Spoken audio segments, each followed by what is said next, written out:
ಆಧ್ಯಾತ್ಮಿಕ ಜೀವಿತದಲ್ಲೂ ಕೂಡ ಕೆಲವು ಸಂದರ್ಭಗಳಲ್ಲಿ ನಮಗೆ ಗೊತ್ತಾಗಲಾರದಂತೆ ಸೈತಾನನು ನಮ್ಮ ಜೀವಿತದಲ್ಲಿ ಸಂದೇಹವನ್ನು, ಅನುಮಾನವನ್ನು ಬಿತ್ತುವ ಪ್ರಯತ್ನ ಮಾಡುತ್ತಾನೆ. ಅನುಮಾನದಿಂದಲೇ ನಾವು ದೇವರೊಂದಿಗೆ ಹೊಂದಿಕೊಂಡಿರುವಂತಹ ಬಲವಾದ ಬಾಂಧವ್ಯವನ್ನು ಸೈತಾನನು ಮುರಿದು ಹಾಕುವ ಪ್ರಯತ್ನ ಮಾಡುತ್ತಾನೆ. ದೇವರು ಆದಾಮ ಹವ್ವ ಅವರನ್ನು ಸೃಷ್ಟಿಸುತ್ತಾರೆ, ಅವರಿಗೋಸ್ಕರ ಏದೇನ್ ತೋಟವನ್ನು ಅನುಗ್ರಹಿಸುತ್ತಾರೆ. ಆ ತೋಟದಲ್ಲಿ ಸಮಸ್ತವನ್ನು ಕೊಡ್ತಾರೆ, ಸಮೃದ್ಧಿಯನ್ನು ಕೊಡುತ್ತಾರೆ. ಸಂತೋಷದಿಂದ ಅವರು ಆ ಸಮೃದ್ಧಿಯನ್ನು ಅನುಭವಿಸುತ್ತಿರುವ ಸಮಯದಲ್ಲಿ ಸೈತಾನನ್ನು ಸಹಿಸಲಿಕ್ಕಾಗದೆ ಬಂದು, ಇದು ನಿಜವೋ ಎಂಬ ಅನುಮಾನ ತರುತ್ತಾನೆ. ದೇವರು ಯಾವುದಾದರೂ ಹಣ್ಣನ್ನು ತಿನ್ನಬೇಡ ಅಂದಿದ್ದಾರೋ ಎಂಬ ಪ್ರಶ್ನೆಯಿಂದ ಅನುಮಾನವನ್ನು ಕ್ರಿಯೇಟ್ ಮಾಡುತ್ತಾನೆ. ದೇವರ ಮೇಲೆಯೇ ಅನುಮಾನ ಕ್ರಿಯೇಟ್ ಮಾಡುತ್ತಾನೆ. ನಿನಗೊಂದು ವಿಷಯ ಗೊತ್ತಾ? ಈ ಹಣ್ಣನ್ನು ನೀನು ತಿನ್ನುವುದಾದರೆ ನಿನ್ನ ಕಣ್ಣುಗಳು ತೆರೆಯಲ್ಪಡ್ತವೆ. ಇಲ್ಲ ಇಲ್ಲ, ಈ ಹಣ್ಣನ್ನು ನಾವು ತಿನ್ನುವುದಾದರೆ ನಾವು ಮರಣ ತಂದುಕೊಳ್ಳುತ್ತೇವೆ ಎಂದು ದೇವರು ಹೇಳಿದ್ದಾರೆ. ಅದೆಲ್ಲವೂ ಕೂಡ ಸುಳ್ಳು ಎಂದು ಸೈತಾನ ಹೇಳ್ತಾನೆ. ಆ ದಿನ ದೇವರೊಂದಿಗೆ ಐಕ್ಯತೆ ಉಳ್ಳವರಾಗಿ, ಸಹವಾಸ ಉಳ್ಳವರಾಗಿ, ಸಂತೋಷದಿಂದ ಜೀವಿಸುತ್ತಿರುವ ಈ ಗಂಡ ಹೆಂಡತಿಯರ ಮಧ್ಯದಲ್ಲಿ ಸೈತಾನನು ಸೃಷ್ಟಿಸಿದ್ದೇನು ಗೊತ್ತಾ? ಸಂದೇಹ. ದೇವರ ಮೇಲೆಯೇ ಸಂದೇಹವನ್ನು ಸೃಷ್ಟಿಸುತ್ತಾನೆ. ಫಲಿತವಾಗಿ ದೇವರ ಮಾತಿಗಿಂತಲೂ ಸೈತಾನನ ಮಾತು ಕೇಳುವ ಹಾಗೆ ಅವರನ್ನು ವಶಪಡಿಸಿಕೊಳ್ಳುತ್ತಾನೆ. ಹೇಳಿ ಸಹೋದರ ಸಹೋದರಿಯರೇ, ದೇವರಿಂದ ಸೃಷ್ಟಿಸಲ್ಪಟ್ಟಂತಹ ಮೊಟ್ಟ ಮೊದಲ ಆದಿ ದಂಪತಿಗಳನ್ನೇ ಸೈತಾನನು ಬಹು ಸುಲಭವಾಗಿ ಅನುಮಾನ, ಸಂದೇಹ ಎನ್ನುವಂತಹ ವಿಷದ ಬೀಜ ಬಿತ್ತಿ ತನ್ನ ಕಡೆಗೆ ಸೆಳೆದುಕೊಂಡನು. ಪ್ರಿಯರೇ, ಅಂದರೆ ಈ ದಿನ ಆಧ್ಯಾತ್ಮಿಕ ಜೀವಿತದಲ್ಲಿ, ಆತ್ಮಿಕತೆಯಲ್ಲಿ ನಾವು ಬಹು ಜಾಗರೂಕರಾಗಿರದಿದ್ದರೆ ಆರಿಸಲ್ಪಟ್ಟವರನ್ನು ಸಹಿತವಾಗಿ ಸೈತಾನನು ಏನ್ ಮಾಡ್ತಾನಂತೆ? ಅಂತ್ಯ ದಿನಗಳಲ್ಲಿ ಮೋಸ ಮಾಡುತ್ತಾನೆ ಎಂಬುದಾಗಿ ಬೈಬಲ್ ಹೇಳ್ತದೆ. ಹಾಗಾಗಿ ಈ ದಿನ ವಿಶ್ವಾಸಿಗಳಾಗಿರಬೇಕಾದಂತಹ ನಾವು ನಂಬಿಕೆಯನ್ನೇ ಆಧಾರ ಮಾಡಿಕೊಂಡು ನಮ್ಮ ಆತ್ಮಿಕ ಜೀವಿತ ಮುಂದುವರಿಸಬೇಕಾದಂತಹ ನಮ್ಮ ಜೀವಿತದಲ್ಲಿ ಎಷ್ಟು ಕುಯುಕ್ತಿಯಿಂದ ಸೈತಾನನು ಸಂದೇಹವನ್ನು, ಅನುಮಾನವನ್ನು ದೇವರ ಮೇಲೆಯೇ, ದೇವರ ವಾಕ್ಯದ ಮೇಲೆ, ವಾಗ್ದಾನದ ಮೇಲೆ ಸಂದೇಹವನ್ನು, ಅನುಮಾನವನ್ನು ಉಂಟು ಮಾಡುತ್ತಾನೆ ಎಂದು, ಹಾಗೆ ಉಂಟು ಮಾಡಿ ದೇವರ ಮೇಲೆ ಆಧಾರಗೊಂಡು ಜೀವಿಸಬೇಕಾದ ನಮ್ಮನ್ನು ಹೇಗೆ ದೇವರಿಂದಲೂ ದೇವರ ವಾಗ್ದಾನದಿಂದಲೂ ದೂರ ಮಾಡಿ ಬಿಡುತ್ತಾನೆ ಎನ್ನುವಂತಹ ಒಂದು ಅಮೂಲ್ಯವಾದ ಸಂದೇಶ ನಿಮ್ಮೊಂದಿಗೆ ಹಂಚಿಕೊಳ್ಳಬೇಕೆಂದು ಆಶಿಸುತ್ತಿದ್ದೇನೆ. ಆದಿಕಾಂಡ 12ನೇ ಅಧ್ಯಾಯ ನಮ್ಮೆಲ್ಲರಿಗೂ ಬಹಳ ಪರಿಚಯವಿರುವ ಅಧ್ಯಾಯವಾಗಿದೆ. ಮೊದಲನೇ ವಚನದಲ್ಲಿ ದೇವರು ಹೇಳಿರುವ ಮಾತೇನೆಂದರೆ, ಆದಿಕಾಂಡ 12ನೇ ಅಧ್ಯಾಯ, ಯೆಹೋವನು ಇಲ್ಲಿ ಅಬ್ರಹಾಮನಿಗೆ ಹೀಗೆ ಹೇಳ್ತಿದ್ದಾರೆ, ನೀನು ನಿನ್ನ ಸ್ವದೇಶವನ್ನು, ನಿನ್ನ ಬಂಧು ಬಳಗವನ್ನು, ನಿನ್ನ ತಂದೆಯ ಮನೆಯನ್ನು ಬಿಟ್ಟು ನಾನು ನಿನಗೆ ತೋರಿಸುವ ದೇಶಕ್ಕೆ ಹೊರಟು ಹೋಗು. ಇದನ್ನು ನೀವು ಸಿಂಪಲ್ ಆಗಿ ಅರ್ಥ ಮಾಡಿಕೊಳ್ಬೇಕಾದ್ರೆ, ಅಬ್ರಹಾಮನಿಗೆ ದೇವರು ತನ್ನ ಸ್ವಂತವನೆಂದು ಆರಿಸಿಕೊಂಡು ಅಬ್ರಹಾಮನ ಮುಖಾಂತರ ತನ್ನದೇ ಆದ ಜನಾಂಗವನ್ನು, ಅಂದರೆ ಸ್ವಂತ ಜನರನ್ನು ಆರಿಸಿಕೊಳ್ಳಬೇಕು ಎಂದು ದೇವರು ಆಶಿಸಿದ್ರು.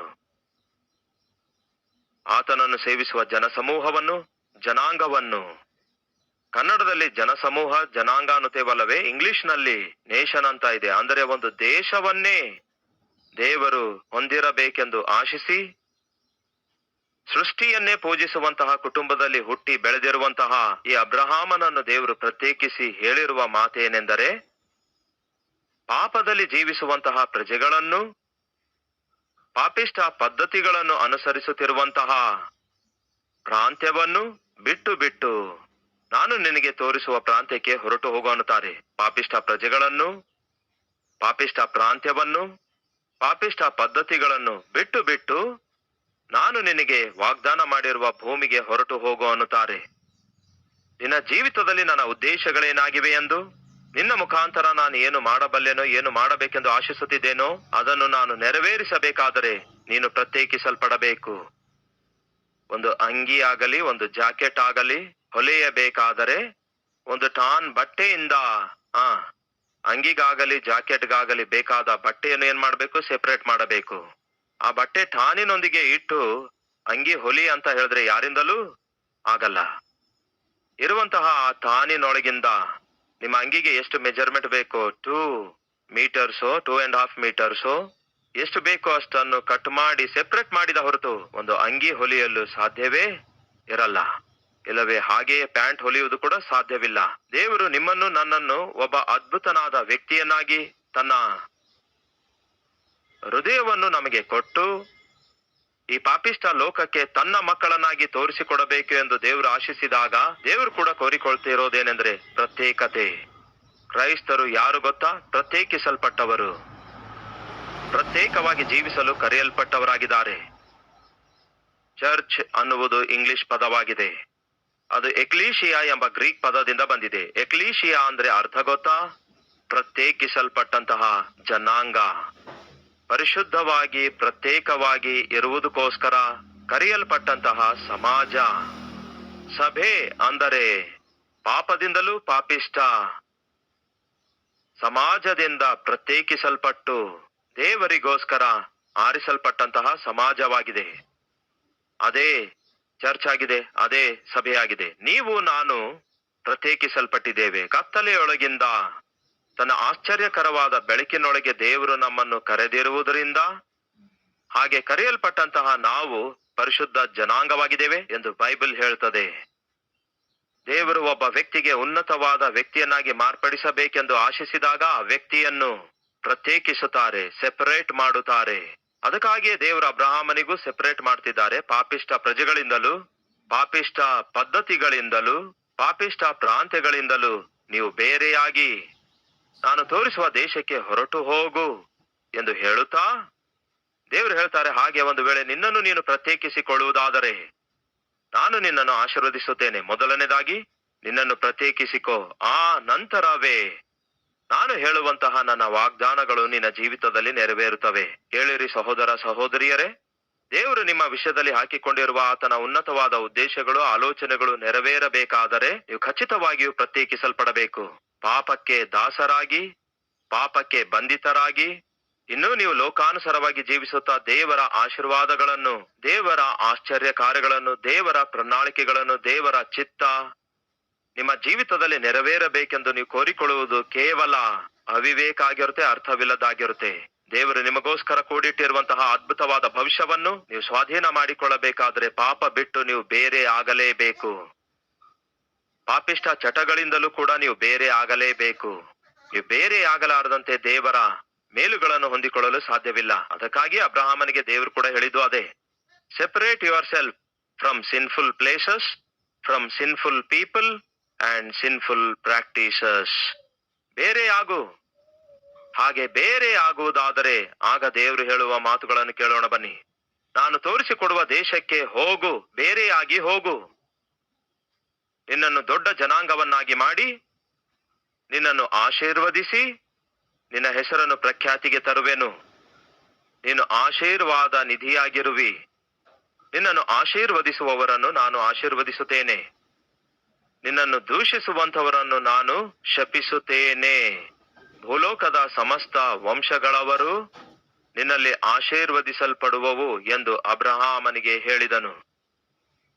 ಹೀಗೆ ಯೆಹೋವನು ಅವನಿಗೆ ಹೇಳಿದ ಪ್ರಕಾರವೇ ಅಬ್ರಹಾಮನು ಹೊರಟು ಹೋದನು. ಪಾಪಿಷ್ಟ ಪ್ರಜೆಗಳಿಂದಲೂ, ಪಾಪಿಷ್ಟ ಪದ್ಧತಿಗಳಿಂದಲೂ, ಪಾಪಿಷ್ಟ ಪ್ರಾಂತ್ಯಗಳಿಂದಲೂ ಬೇರೆಯಾಗಿ ದೇವರು ಅಬ್ರಹಾಮನಿಗೆ ಹೇಳಿರುವಂತಹ ಪ್ರಾಂತ್ಯಕ್ಕೆ ಹೋಗುತ್ತಾನೆ. ಪ್ರತ್ಯೇಕಿಸಿಕೊಳ್ತಾನೆ. ದೇವರು ಹೇಳಿದಂತೆಯೇ ಪ್ರತ್ಯೇಕಿಸಿಕೊಳ್ತಾನೆ. ಹಾಗೆ ಪ್ರತ್ಯೇಕಿಸಿಕೊಂಡು ಹೋಗಬೇಕಾದ ಪ್ರಾಂತ್ಯಕ್ಕೆ ಹೋಗುತ್ತಾನೆ. ಅಬ್ರಹಾಮನಿಗೆ ದೇವರು ಕೊಟ್ಟಂತಹ ವಾಗ್ದಾನವೇನೆಂದರೆ, ನಿನ್ನನ್ನು ದೊಡ್ಡ ಜನಾಂಗವನ್ನಾಗಿ ಮಾಡುತ್ತೇನೆ, ಅಂದರೆ ನಿನ್ನ ವಂಶವನ್ನು ಮಹಾ ದೊಡ್ಡ ದೇಶವನ್ನಾಗಿ ಆಶೀರ್ವದಿಸ್ತೇನೆ ಎಂದರ್ಥ.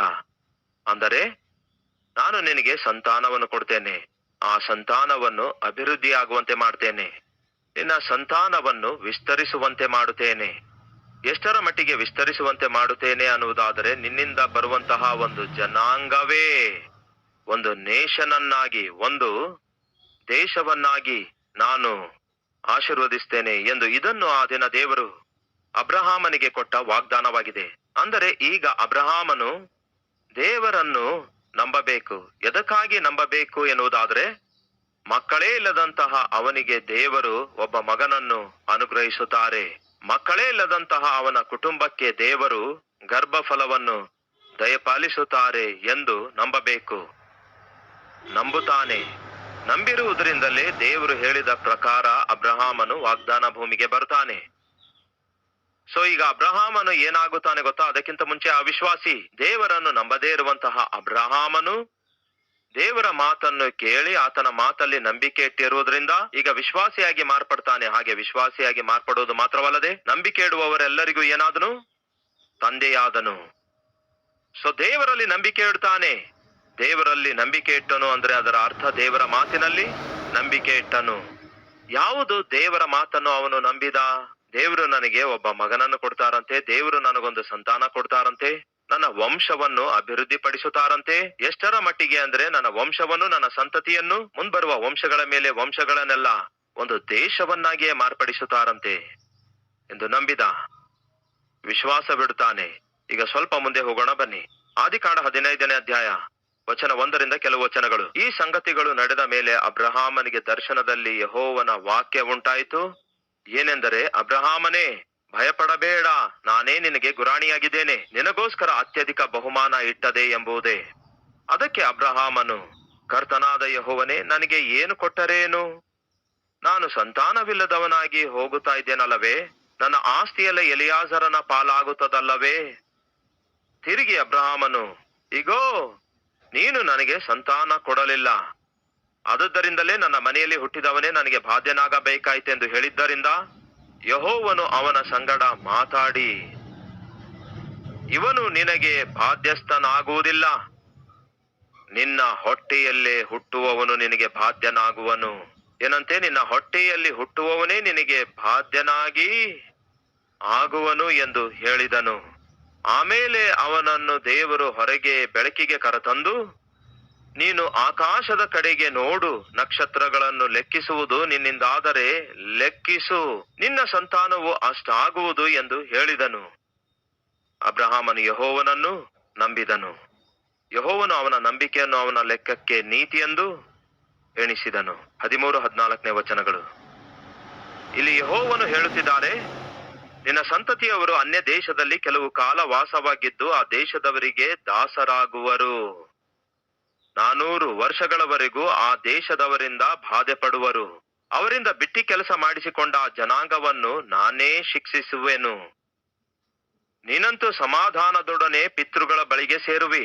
ಆ ನಂತರ ಅವರು ಬಹಳ ಆಸ್ತಿವಂತರಾಗಿ ಆ ದೇಶದಿಂದ ಬಿಡುಗಡೆಯಾಗುವರು. ಸೊ ದೇವರು ಸ್ಪಷ್ಟವಾಗಿ ಹೇಳಿದ್ದಾರೆ, ಅಬ್ರಹಾಮನೇ, ಅನುಮಾನವನ್ನು ಬರಗೊಡಿಸಬೇಡ, ನಿನಗೆ ಅತ್ಯಧಿಕವಾದ ಬಹುಮಾನ ಇಟ್ಟದೆ. ಯಾವ ಬಹುಮಾನ ದೇವರೇ? ಏನ್ ಕೊಟ್ರೆ ಏನ್ ಲಾಭ? ಬಹುಮಾನ ಎಂದು ದೇವರು ಹೇಳಿದ ಕೂಡಲೇ ಇನ್ನಷ್ಟು ಹೆಚ್ಚು ಆಸ್ತಿ ಕೊಡ್ತಾರೇನೋ, ಅಂತಸ್ತು ಕೊಡ್ತಾರೇನೋ, ಇನ್ನಷ್ಟು ಹೆಚ್ಚು ಹೊಲ ಕೊಡ್ತಾರೇನೋ, ಪಶುಗಳನ್ನು ಕೊಡ್ತಾರೇನೋ? ಆ ಕಾಲದಲ್ಲಿ ಪಶುಗಳನ್ನು, ಹೊಲಗಳನ್ನು ಮಾತ್ರವೇ ಆಸ್ತಿ ಎಂದು ಭಾವಿಸುತ್ತಾ ಇದ್ರು. ಅದಕ್ಕಾಗಿ ಅವನು ಅಂದುಕೊಳ್ತಾನೆ, ದೇವರೇ, ಆಸ್ತಿ ಪಾಸ್ತಿ ಕೊಟ್ರೆ ನನಗೇನು ಲಾಭ? ನನ್ನ ಬಳಿಯಲ್ಲಿ ಕೆಲಸ ಮಾಡುವಂತಹ ಅವನು ಯಾರಂತೆ? ಎಲಿಯಾಜರನೇ ಅಲ್ಲವೇ? ನನಗೆ ಬಾಧ್ಯನಾಗುತ್ತಾನೆ, ಅವನ ಮಕ್ಕಳೆಲ್ಲರೂ ವಾರಸುದಾರರಾಗುತ್ತಾರಲ್ಲವೇ? ಅಂದಾಗ, ನೋ, ನಿನ್ನ ಹೊಟ್ಟೆಯಲ್ಲಿ ಹುಟ್ಟುವವನೇ ನಿನಗೆ ಬಾಧ್ಯನಾಗುತ್ತಾನೆ. ಅನುಮಾನ ಸ್ವಲ್ಪ ಬರುತ್ತೆ, ಎಲ್ಲೋ ಒಂದ್ ಕಡೆ ಸಂದೇಹ, ಏನೋ ನನಗೆ ಮಕ್ಕಳು ಹುಟ್ಟುವುದಿಲ್ಲವೇನೋ ಎಂಬ ಸಂದೇಹ, ಎಂಬ ಅನುಮಾನ ಅಬ್ರಹಾಮನ್ನು ತೋರ್ಪಡಿಸಿದಾಗ ದೇವರು ಕ್ಲಾರಿಟಿ ಕೊಡುತ್ತಾರೆ. ಅಬ್ರಹಾಮನೇ, ಸಂದೇಹ ಪಡುವ ಅವಶ್ಯಕತೆ ಇಲ್ಲ, ನಾನು ನಿನಗೆ ಕೊಟ್ಟ ವಾಗ್ದಾನವನ್ನು ಖಚಿತವಾಗಿಯೂ ನೆರವೇರಿಸುತ್ತೇನೆ. ಅಷ್ಟೇ ಅಲ್ಲ, ಒಂದು ಸಾರಿ ನೀನು ಹೊರಗೆ ಬಾ ಅಂದಾಗ ಹೊರಗೆ ಬಂದ. ಆಕಾಶದ ಕಡೆಗೆ ನೋಡು ಅಂದಾಗ ನಕ್ಷತ್ರಗಳು ಕಾಣಿಸುತ್ತವೆ ಅನ್ನುತ್ತಾನೆ. ಎಷ್ಟು ನಕ್ಷತ್ರಗಳಿವೆ ಎಂದು ಎಣಿಸ್ಲಿಕ್ಕಾಗುತ್ತಾ? ಕರ್ತನೆ, ಲೆಕ್ಕಿಸ್ಲಿಕ್ಕಾಗಲ್ಲ ಅಂದಾಗ ಅಷ್ಟೊಂದು ಮಂದಿ ಮಕ್ಕಳನ್ನು ನಿನ್ನ ಸಂತಾನದ ಮೂಲಕ ಕೊಡ್ತೇನೆ. ಅರ್ಥವಾಯ್ತಾ? ಅಬ್ರಹಾಮನೇ, ನಿನ್ನ ವಿಷಯದಲ್ಲಿ, ಮುಂದೆ ಬರುವ ನಿನ್ನ ಸಂತತಿಯ ವಿಷಯದಲ್ಲಿ, ವಂಶದ ವಿಷಯದಲ್ಲಿ ಉನ್ನತವಾದ ಆಲೋಚನೆಗಳನ್ನು ನಾನು ಹಾಕಿಕೊಂಡಿದ್ದೇನೆ ಅಬ್ರಹಾಮನೇ.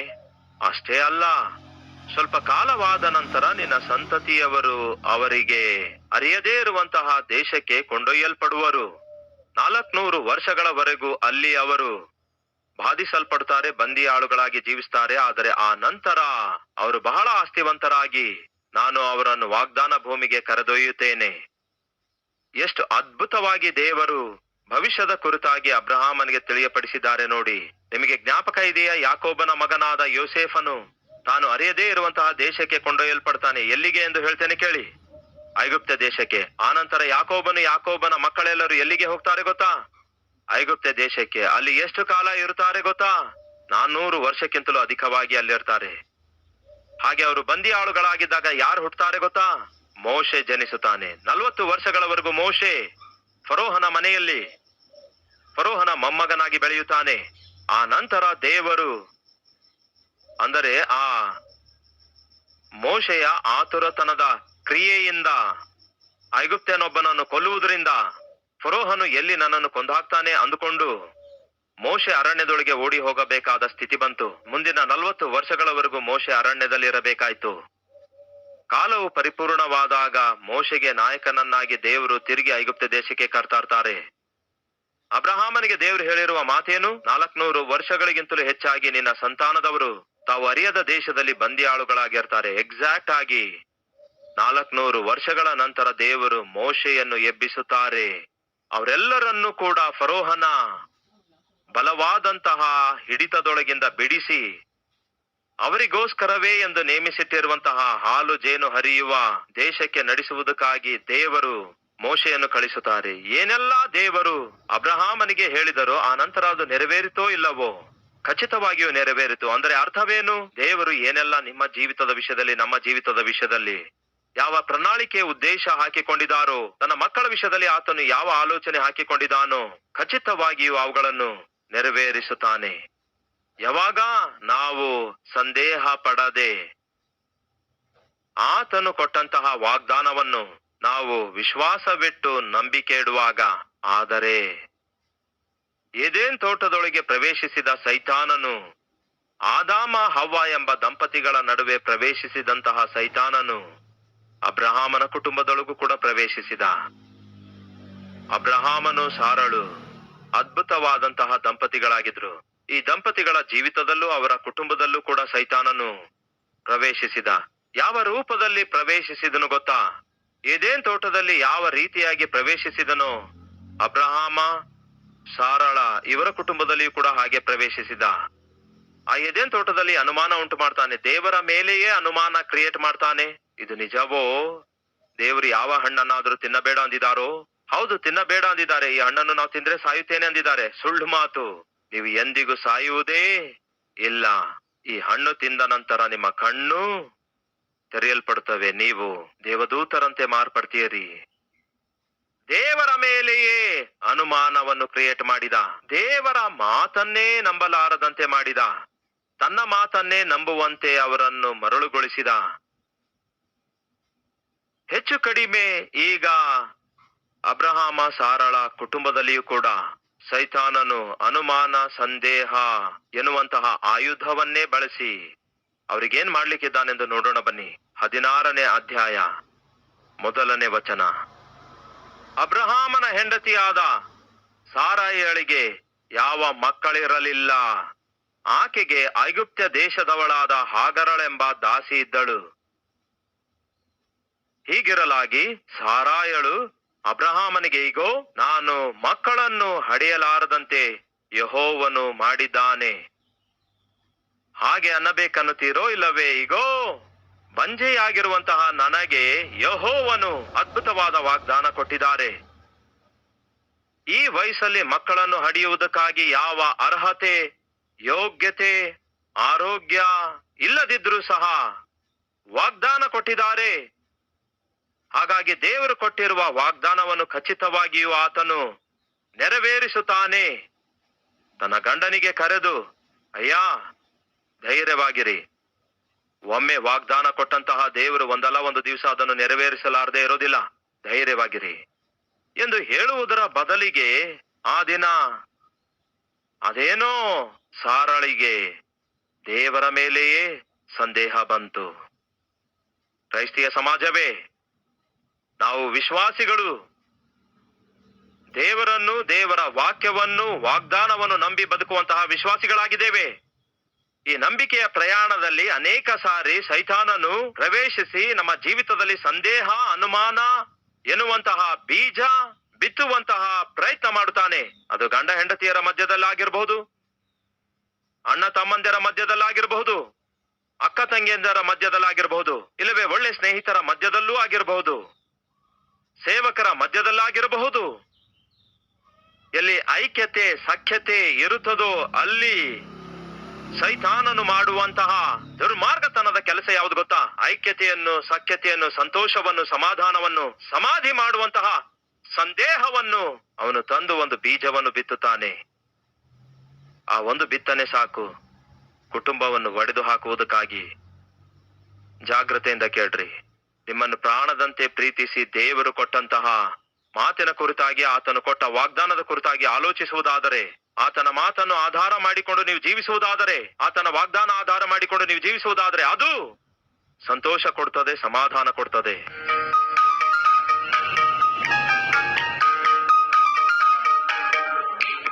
ಪರಿಶುದ್ಧನಾದ ತಂದೆಯೇ, ಬಹು ನೇರವಾಗಿ, ಬಹು ಸ್ಪಷ್ಟವಾಗಿ 4000 ವರ್ಷಗಳ ಹಿಂದೆ 4 ಗೋಡೆಗಳ ಮಧ್ಯದಲ್ಲಿ ಸಂಭವಿಸಿರುವಂತಹ ಸಂಘಟನೆಯನ್ನು ನಮ್ಮ ಕಣ್ಣಿಗೆ ಕಾಣುವಂತೆ ನಮಗೆ ತಿಳಿಯಪಡಿಸಿದ್ದೀರಿ. ಬಿತ್ತಲ್ಪಟ್ಟ ಈ ಎಚ್ಚರಿಕೆಯಿಂದ ಕೂಡಿರುವ ಈ ವಾಕ್ಯವನ್ನು ನಮ್ಮ ಜೀವಿತದಲ್ಲಿ ಎಂದಿಗೂ ಮರೆಯದಂತೆ ಸಹಾಯ ಮಾಡಿರಿ. ಭೂಮಿ ಆಕಾಶಗಳು ಅಳಿದರೂ ಅಳಿದು ಹೋದವು, ಆದರೆ ನಿಮ್ಮ ವಾಕ್ಯ, ವಾಗ್ದಾನ ಗತಿಸಿ ಹೋಗುವುದಿಲ್ಲ.